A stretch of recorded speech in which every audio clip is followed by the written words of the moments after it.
Harper Audio presents The Family Man by Tim Lebbon, read by Mark Meadows. The battle line between good and evil runs through the heart of every man. Alexander Solzhenitsyn. Chapter 1. The Space Between Breaths. When it regained consciousness, he had already glued its mouth shut. This excited him. It was like locking the life inside, not letting it bleed out.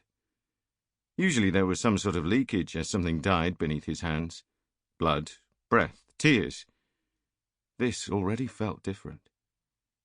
He decided that he would use the glue again. He turned away as it started to twist and moan.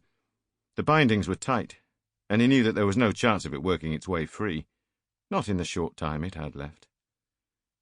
But for a moment he wanted to observe unseen, not meet its gaze. He liked the power this gave him. Circling around behind the chair, he paused to watch. Perhaps it could smell him. It could certainly hear him, because his breathing was deep and heavy, calm. But now that it could no longer see him, the panic was deeper, the desperation more divine. He watched for a while, coughing once, uttering a long, low whistle, excited at how these sounds affected its behavior. A pause, and then more frantic efforts to break free. He glanced around the room. The house was old and abandoned, everything neat and ordered, but layered with years of dust, perhaps the home of a dead person with no relatives. It was out of time, and he was confident that he would not be interrupted. The traditional life represented here by a bulky TV, a table for dinner, and family photographs was not his life. Far from it. A loud snort drew his attention back to his victim. Blood and mucus shot from its broken nose, and then it breathed more easily. He closed slowly from behind, and then pounced. Moving with confidence, he pulled its head back against the high-backed chair, pressed the tube's nozzle into one nostril, and squirted the superglue inside.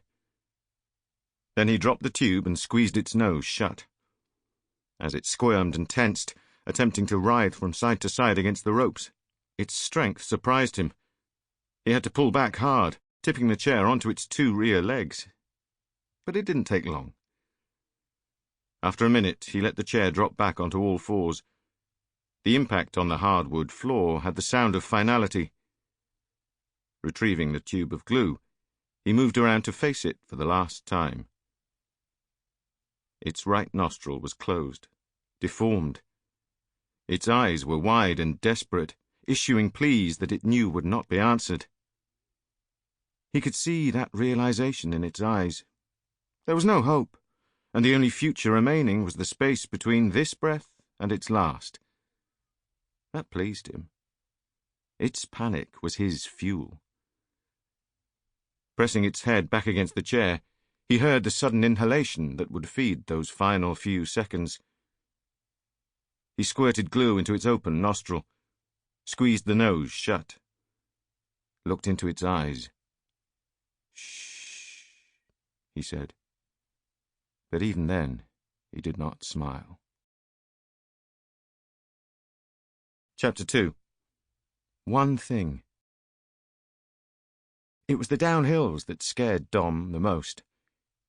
He'd once read that cycling defines the man, and as he mounted the brow of the hill and followed Andy down into the first curve of the big descent, he couldn't help but agree.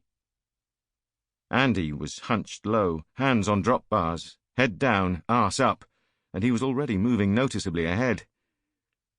Dom's hands were feathering the brakes. They'd ridden this descent together several times before, and it was always at this point that the fear bit in. The garish pink house flitted by on the left, big dog barking from the raised deck, and an old man sitting in his garden rocker, as usual, a bemused expression on his face. On the right was a low hedge guarding an incredible view across the Monmouthshire countryside, shimmering and hazed in the growing heat of yet another scorching day. And then the road curved around to the left and grew steeper, and there was no going back.